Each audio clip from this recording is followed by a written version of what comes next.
Bonjour or bonsoir. Welcome to another episode of Cuisine Michelle. I am Michelle. So tonight I'm going to be making a recipe that I have made quite a few times before actually. It's one of my favorites and I thought it would be appropriate since today is Cinco de Mayo. So this is from KirbyCravings.com. I've adapted this recipe. It is for sheet pan steak fajitas. These are really easy and really tasty. So I've already done a lot of the prep. First off, here in the bowl, I've got approximately 1 pound. You can use either skirt steak, which is what I have. I've also done this with flank steak, and you want to cut it in these nice thin little strips like this.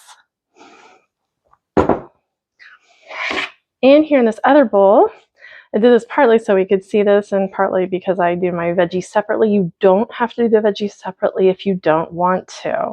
But for our sake here, I wanted everybody to be able to see that I have 1 medium red onion, 1 red bell pepper, 1 orange bell pepper, and 1 yellow bell pepper.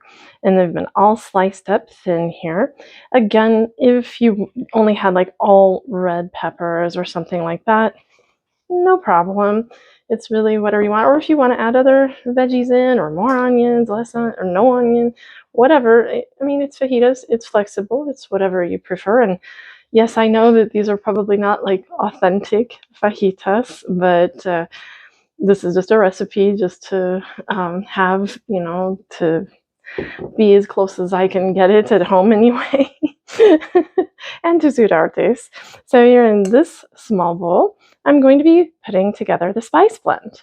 So here is 1/2 tablespoon of excuse me, of chili powder, 1/2 teaspoon of chipotle chili powder. If you don't like any spice, or if you like things more mild, you could just do 2 whole teaspoons of chili powder instead. Then we have 1 teaspoon of ground cumin, 1 teaspoon of garlic powder, 1 teaspoon of paprika, 1/2 teaspoon of salt, and 1/4 teaspoon of black pepper. And then we're going to take all of those and stir them together.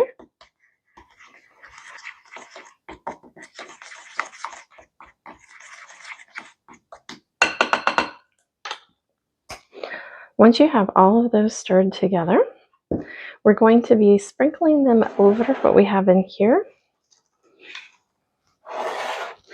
And I usually try to put about 1/3 of it on the meat and the other 2/3 here on the veggies. Probably about right.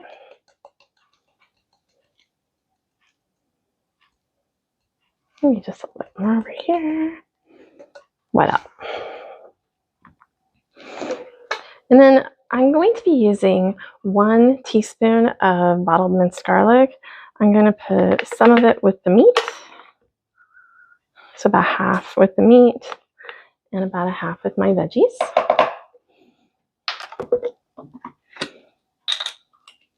And then I'm going to be putting olive oil. I'm going to be dividing essentially what is 1/4 cup. So 1 tablespoon I'm going to be putting over here with the flank steak or skirt steak, whichever. And then 3 tablespoons will go with the veggies.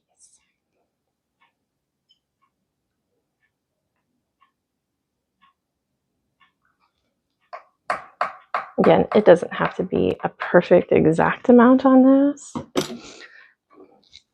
And then we're going to give it a stir to get those seasonings all combined and flavored on there. That one looks good.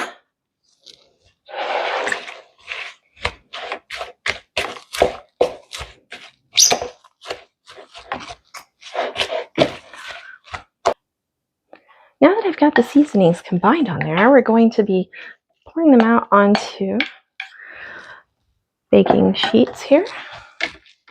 Of course, we want to spread them out in a nice layer. This is another reason why I like to do the meat and the veggies separately, is because then everybody can put as much veggies as they want. You don't have people be like, oh, well, I got a lot more meat, and it's a lot harder to kind of separate that out. But also, it will bake a little bit nicer, probably a little faster since you got everything spread out a little bit more. And again, if you like what you are seeing here and you like my videos, if this is your first one or if it's the first of many that you've watched, but you haven't yet subscribed, please be sure and hit that subscribe button. I really appreciate it. I super appreciate all of those who have recently subscribed.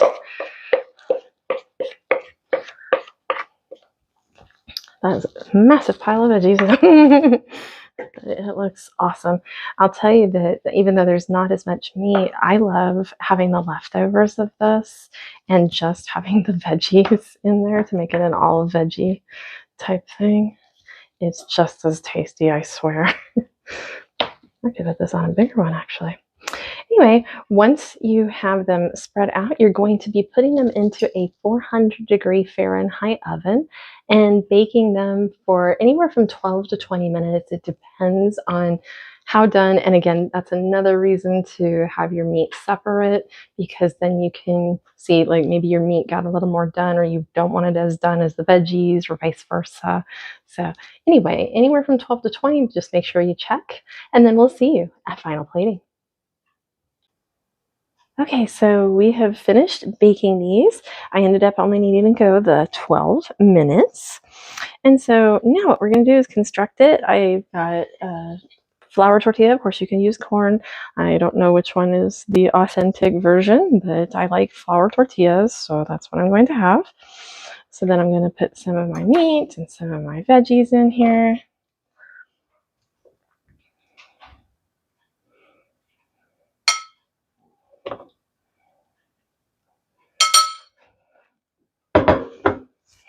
That one that won't come off of there.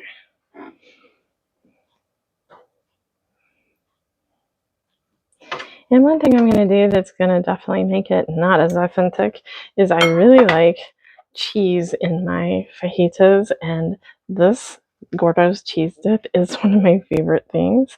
So I'm going to drizzle some of the cheese into this. I know this is probably sacrilege or something, but don't knock it until you've tried it, all right? But again, you could definitely have it without the cheese in there.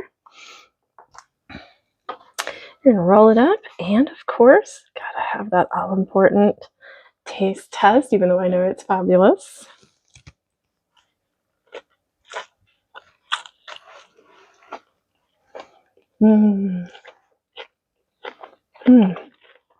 Vegetables just have just a little bit of crisp left to them. They're just perfect for me. If you want yours more done, obviously you should go longer. But pardon me. Thank you again for joining me for another episode of Cuisine Michelle. Like I said earlier, give this a subscribe if you're into this, and of course a like for this particular video. Leave a comment, let me know what you think, and then we'll see you next time. Au revoir.